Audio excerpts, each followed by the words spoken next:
Niels Juel was a Danish admiral. He was the brother of the diplomat Jens Juel. Biography. Niels Juel was born the son of Erik Juel and Sophie Claus datter Sejersted. Both were descendant of Danish nobility, who lived in Jutland, where the father had a career as a local functionary and judge. However, Niels Juel was born in Kristiania in Norway, where his mother sought refuge during the 1627 invasion of Jutland in the 30 Years' War, while his father took part in the defense of the country at home. The following year, after the occupation had ended, the family was reunited in Jutland, but from the age of 6. Niels Juel was brought up by his aunt Karen Sejersted at the Stenholt estate near Randers. He served his naval apprenticeship under Martin Tromp and Michiel de Ruyter, taking part in all the chief engagements of the First Anglo-Dutch War between England and the Netherlands.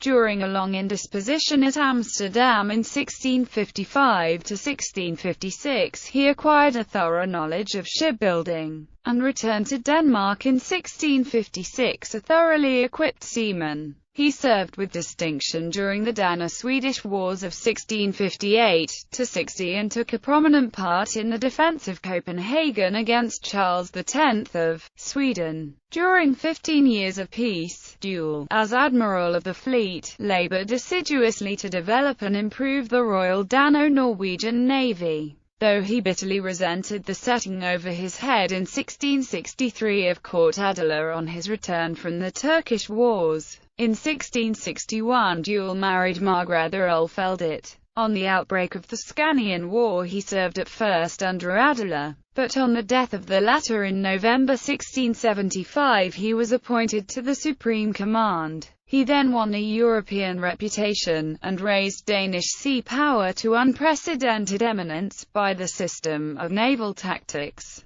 perfected by Michiel de Ruyter in the Third Anglo-Dutch War and afterwards by Horatio Nelson, which consists in cutting off a part of the enemy's force and concentrating the whole attack on it. He first employed this maneuver at the Battle of Jasmond off Rügen, when he broke through the enemy's line in close column and cut off 5 of their ships, which, however, nightfall prevented him from pursuing. Juel's operations were considerably hampered at this period by the conduct of his Dutch auxiliary, Philips van Armende, who accused the Danish admiral of cowardice. A few days after the Battle of Jasmond, Cornelis Tromp, son of Martin, with 17 fresh Danish and Dutch ships of the line, superseded Juel in the Supreme Command. Juel took a leading part in Cornelis Tromp's great victory off Battle of Åland, which enabled the Danes to invade Scania unopposed. On 1 June 1677 Juel defeated the Swedish admiral Erik Karlsson Joblad in the Battle of Mon. On 30 June 1677 he won his greatest victory, in the Battle of Kodje Bay, where, with 25 ships of the line and 1267 guns, he routed the Swedish admiral Henrik Horn with 36 ships of the line and 1800 guns. For this great triumph, the just reward of superior seamanship and strategy at an early stage of the engagement.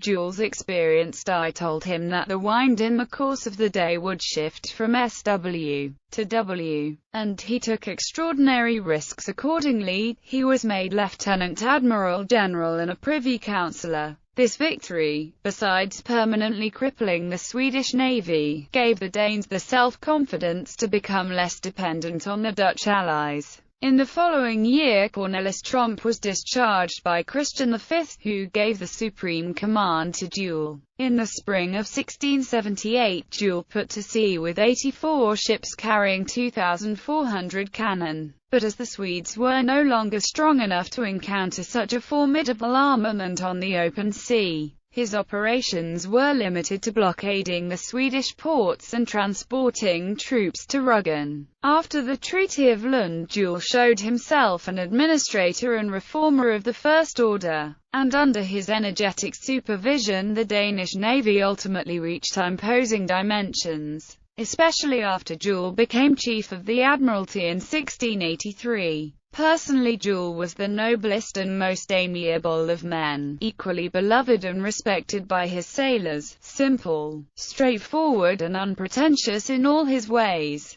During his latter years he was popularly known in Copenhagen as the good old knight. He is buried in the Church of Holmen.